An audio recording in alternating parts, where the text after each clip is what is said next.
Assalamualaikum warahmatullahi wabarakatuh. Perkenalkan, nama saya Hafiz Rizky dari kelas manajemen Sabtu pagi. Di sini saya akan menjelaskan tentang manajemen kompensasi dan hubungan industrial. Di tema analisis jabatan dan penyusunan upah. Pengertian analisis jabatan. Analisis jabatan adalah suatu kegiatan pengumpulan penilaian dan penyusunan berbagai informasi secara sistematis yang berkaitan dengan jabatan atau definisi analisis jabatan, yaitu merupakan kegiatan untuk mempelajari dan menyimpulkan keterangan-keterangan ataupun fakta-fakta yang berkaitan dengan jabatan secara sistematis dan teratur. Teknis analisis jabatan merupakan suatu proses di mana sejumlah pekerjaan dibagi-bagi untuk menentukan tugas dan tanggung jawab yang ada hubungannya dengan pekerjaan. Persyaratan apa saja yang harus dipenuhi di mana pekerjaan tersebut dilakukan dan kapabilitas personal yang disyaratkan untuk mencapai kinerja yang maksimal. Tujuan dari analisis jabatan, adapun beberapa tujuan analisis jabatan yaitu untuk menciptakan sumber daya manusia yang berkualitas dalam menghadapi perkembangan ekonomi, untuk menciptakan kenyamanan saat bekerja dan supaya terkendali dalam pekerjaan pada suatu perusahaan atau organisasi yang di dalamnya, termasuk untuk menentukan apa yang harus dilakukan oleh pekerja pada jabatan yang didudukinya, apa wewenang dan tanggung jawab pekerja pada jabatan yang didudukinya, mengapa pekerjaan tersebut perlu dilakukan dan bagaimana cara melakukan pekerjaan tersebut, peralatan apa saja yang dibutuhkan dalam menjalankan pekerjaan tersebut, berapa besaran gaji dan berapa lama jam kerjanya. Pendidikan, pelatihan, dan pengembangan apa saja yang diperlukan untuk menjalankan pekerjaan tersebut, dan kemampuan sikap apa saja yang diperlukan dalam menjalankan pekerjaan tersebut. Manfaat analisis jabatan. Analisis jabatan memiliki banyak manfaat untuk pemimpin suatu perusahaan atau organisasi. Salah satunya untuk memecahkan masalah mengenai kepegawaian, khususnya yang berkaitan dengan tugas yang harus dilakukan oleh pekerja pada perusahaan tersebut. Adapun beberapa manfaat analisis jabatan yang diantaranya yaitu untuk menarik dan seleksi tenaga kerja, untuk penempatan posisi dari tenaga kerja, untuk menentukan pendidikan ataupun pelatihan dari tenaga kerja, untuk keperluan penilaian kerja, untuk perbaikan syarat-syarat dalam pekerjaan, untuk promosi jabatan pada tenaga kerja, untuk perencanaan organisasi. Adapun model penyusunan daftar gaji dan daftar upah untuk mendistribusikan gaji dan upah. Pertama, dilakukan penyusunan daftar gaji, dan daftar upah yang berfungsi sebagai jurnal gaji dan upah disusun dengan 3 metode yang terdiri dari 1. Metode tangan. Langkah-langkah penyusunan daftar gaji dan upah dapat dipisahkan menjadi 2 bagian, yaitu langkah persiapan, bagian gaji dan upah menerima catatan waktu hadir dan waktu kerja.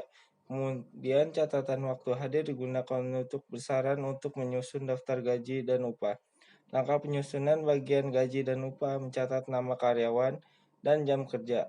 Biasanya lembur. Dalam daftar gaji, sumber data adalah catatan waktu hadir, kemudian mencatat tarif gaji ataupun upah dalam daftar tarif, mengalihkan dengan nama kerja. Posting langsung dengan mesin atau payroll bot. Proses perhitungan daftar gaji dan upah menunjukkan mesin perhitungan khusus penyusunan daftar gaji dengan tangan, berakibat adanya penulisan hal yang sama berulang-ulang, misalnya nama karyawan, nomor kartu hadir. Untuk menghindari cara yang berulang-ulang ini, maka dapat digunakan dengan metode mesin atau payroll bot. 3. Metode tanpa buku pembantu. Dengan cara ini, gaji dan upah langsung dapat dicatat ke dalam cek gaji dan laporan karyawan, sedangkan formulir-formulir lain diletakkan di bawah cek gaji diberi karbon, sehingga data dalam cek gaji akan tembus ke formulir lainnya. Agar tembus yang dibuat untuk sesuai dengan diinginkan, maka bentuk formulir-formulirnya dibuat sedemikian rupa sehingga sekali menulis dapat diperoleh berapa formulir. Adapun syarat sistem penggajian. 1. Bersifat menarik atau atraktif. Sistem penggajian sebaiknya bersifat atraktif agar menarik bagi orang luar untuk memasuki perusahaan yang memiliki kebijakan tersebut.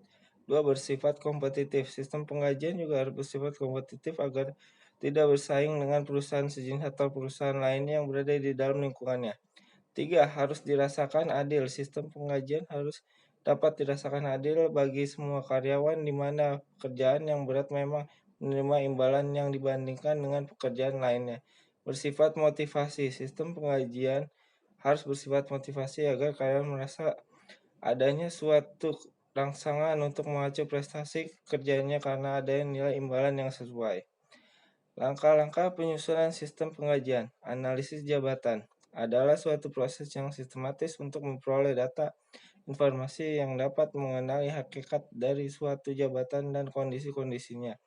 Analisis jabatan akan sangat berguna bagi rekrutmen dan seleksi pegawai, pedoman pegawai, penilaian pelaksanaan pekerjaan, menentukan mutasi dan promosi pegawai, penyusunan program pendidikan dan pelatihan, penilaian dan penentuan gaji, konsultasi atasan terhadap bawahan, menghindari tumpang tindih antar jabatan, memperbaiki hubungan antar pemegang jabatan.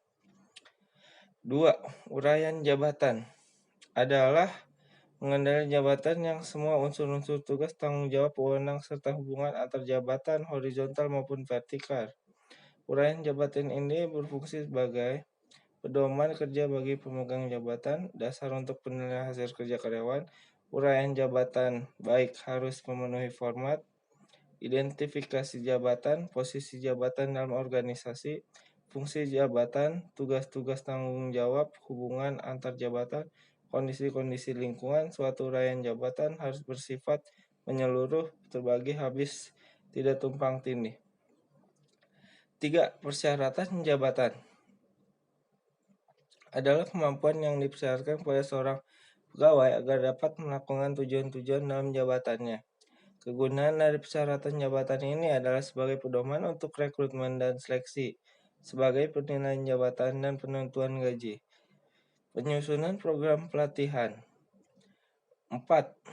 Evaluasi jabatan adalah merupakan proses penentuan kepentingan bobot relatif suatu jabatan dibandingkan jabatan lainnya. Variabel-variabel yang mempertimbangkan dalam evaluasi jabatan yaitu keahlian, pendidikan, pelatihan, dan pengalaman, usaha atau effort, usaha fisik, usaha mental, penerimaan, mengenai insentif tanggung jawab, administrasi, keuangan, mesin, alat, bahan, kerjasama, kepegawaian, lingkungan kerja, kondisi, lingkungan, kemungkinan kecelakaan. Struktur gaji adalah suatu struktur yang menggambarkan golongan-golongan gaji serta rentang rank minimal dan maksimal gaji setiap golongannya. Dalam hal golongan gaji, tidak terdapat patokan tetap mengenai beberapa jumlah golongan yang ideal. Dan pada umumnya semakin banyak kemungkinan diperoleh kesempatan promosi, semakin banyak pula golongannya. Penentuan nilai rupiah gaji. Setiap golongan gaji mempunyai nilai minimum dan maksimum.